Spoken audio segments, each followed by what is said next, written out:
Every NFL quarterback falls into one of these 7 levels. Doesn't matter if you're a rookie or a Hall of Famer. From the day you take a snap, you're on this scale. Some never leave the bottom. Some get stuck in the middle. And only a very small number have ever made it to level 7. But obviously, we're not going to start there. Level 1, the disasters. Quarterbacks who should never be on the field. This tier is rock bottom. These guys weren't just bad, they were damaging. They kill drives, destroy morale, and end seasons before Halloween. The second they step in, your team's already lost. Nathan Peterman threw 5 interceptions in a single half. That wasn't a career low, that was his career.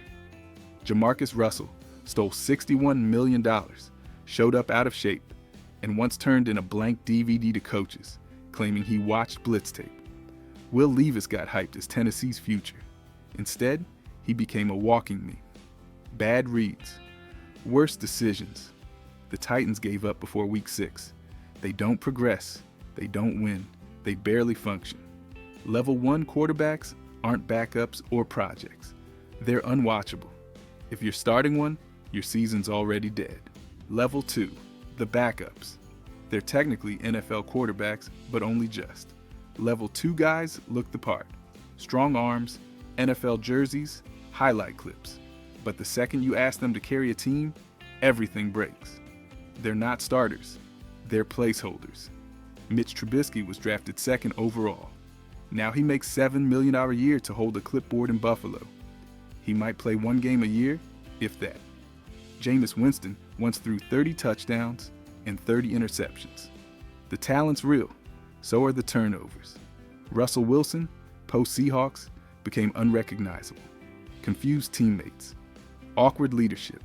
Denver fans wanted him benched by week 4. They can survive a few drives, maybe a couple weeks, but no one's building a playoff run around them. They're here to keep things from falling apart, not to win. Level 2 quarterbacks are insurance policies.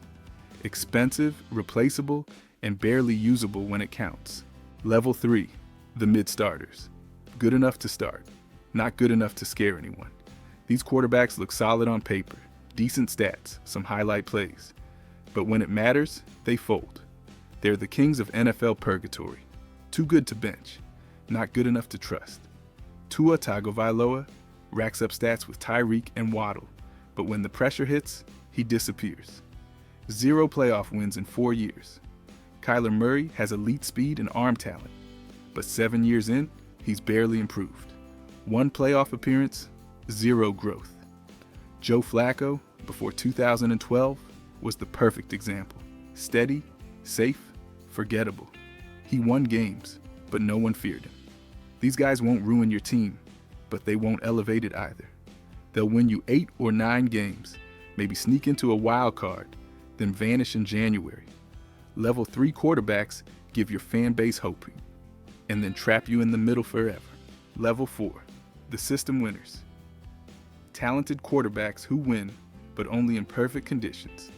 These guys can shine bright, as long as everything around them is flawless. Great coaching, stacked weapons, clean pockets. The moment it falls apart, so do they. Jalen Hurts made a Super Bowl with the best O-line in football, 2 elite receivers, and a top 5 defense. He looked like a star, until his support cracked. Jared Goff got to the Super Bowl with McVay calling plays and Gurley in his prime. When that system faded, so did Goff. Until Ben Johnson rebuilt him in Detroit. Brock Purdy has racked up wins and stats, but Kyle Shanahan scripts his success. Remove the scheme, and no one knows if he even starts. They're not frauds, but they're not franchise changers either. They're high-level pieces in a perfectly built machine. Level 4 quarterbacks can take you to a Super Bowl, but they'll never carry you to one. Level 5, the franchise carriers. Real stars who can carry teams, but still fall short of greatness. These quarterbacks have everything you want. Elite arms, big game confidence, highlight reels. They can win on their own. They just haven't done it enough. Josh Allen finally won his MVP. He hurdles linebackers, throws missiles, and carries Buffalo every year. But no Super Bowl appearances, just heartbreak and chaos. Joe Burrow has the coldest stare in the league. He sliced through the AFC in 2021, beat Mahomes in his own stadium, and nearly took the Bengals to the top. But injuries and inconsistency keep pulling him back. Troy Aikman won 3 rings, but with Emmitt Smith, Michael Irvin, and the best O-line in football. He was great, but rarely had to be elite. These guys change franchises, but they're not icons yet. Level 5 quarterbacks have all the tools, but they're one legendary run away from immortality. Level 6, the Hall of Famers. Legends, first ballot locks, just shy of ultimate greatness. These quarterbacks defined their era. They shattered records, won MVPs, and changed how the position is played.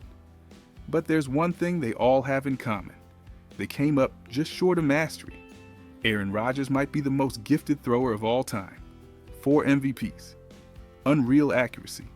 But just 1 Super Bowl and over a decade of playoff exits.